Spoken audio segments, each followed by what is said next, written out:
అందరూ ఎలా ఉన్నారు? ఈరోజు నేను మరో చికెన్ రెసిపీతో వచ్చానండి.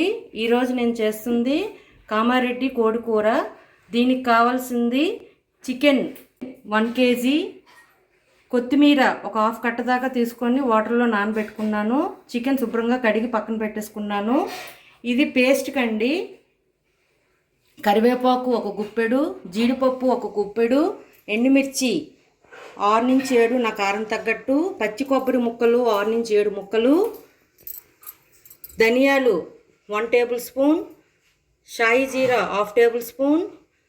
ఇది బ్లాక్ పత్తి పువ్వు అంటారండి. పత్తి పువ్వు ఒక చిన్న ముక్క, చిన్న పువ్వు, biryani leaves 2, red flower 1, black flower 1, ఇలాచీస్ 2, దాల్చిన చెక్క చిన్న ముక్క, లవంగాలు 7 నుంచి 8, నల్ల మిరియాలు ఒక 1/2 టేబుల్ స్పూన్,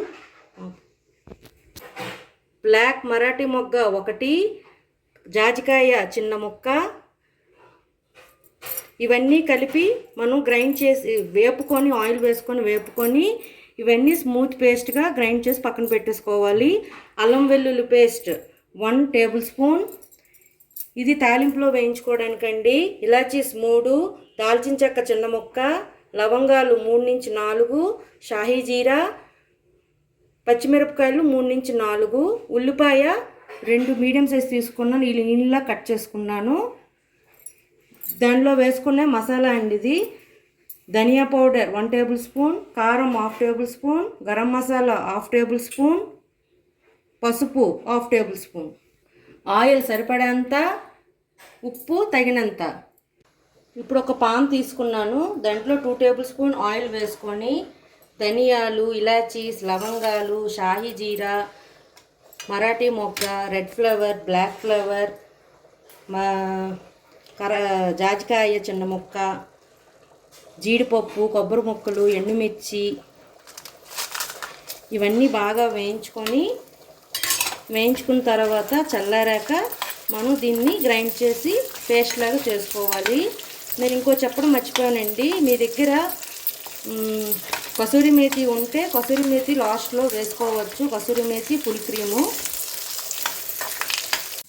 ఇవి బాగా వేగిపోయాయి. ఇది చల్లారాక మనం మిక్సీలో వేసుకొని స్మూత్ పేస్ట్గా గ్రైండ్ చేసి పక్కన పెట్టేసుకోవాలి. ఈలోగా నేను మరో కుక్కర్లో కర్రీ రెడీ చేస్తాను. ఇప్పుడు కుక్కర్ తీసుకున్నాను. దీంట్లో 2 to 3 టేబుల్ స్పూన్ ఆయిల్ వేసుకున్నాను. ఇప్పుడు ఇది వేడెక్కిందండి. దీంట్లో 2 ఇలాచీస్, చిన్న దాల్చిన చెక్క ముక్క, లవంగాలు 4, షాయి జీరా కొంచెం, పచ్చిమిర్చి ఒక 3 నుంచి 4 చీలికలుగా కట్ చేసుకొని వేసుకున్నాను. కరివేపాకు కొంచెం, ఫ్రెష్ కరివేపాకు అయితే చాలా బాగుంటుందండి కర్రీకి. ఇది వేగాక అల్లం వెల్లుల్లి పేస్ట్ వేసుకున్నాం. అల్లం వెల్లుల్లి పేస్ట్ కూడా వేసేసాను. ఇది పచ్చివాసన పోయేదాకా వేయించుకొని మనం ముందుగా కట్ చేసి పెట్టుకున్న ఉల్లిపాయ ముక్కలు దీంట్లో వేసేసుకున్నా. అవి లైట్ గోల్డెన్ కలర్ వచ్చేదాకా వేయించుకున్నాం. ఉల్లిపాయలు బాగా వేగిపోయాయి.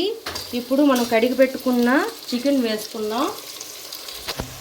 ఒక 10 to 15 మినిట్స్ చికెన్ వేసుకొని వేయించుకున్నానండి. ఇప్పుడు దీంట్లో పసుపు, కారం, గరం మసాలా, ధనియా పౌడర్ కూడా వేసేస్తున్నాను. ఉప్పు కూడా ఇప్పుడే వేసేస్తున్నాను.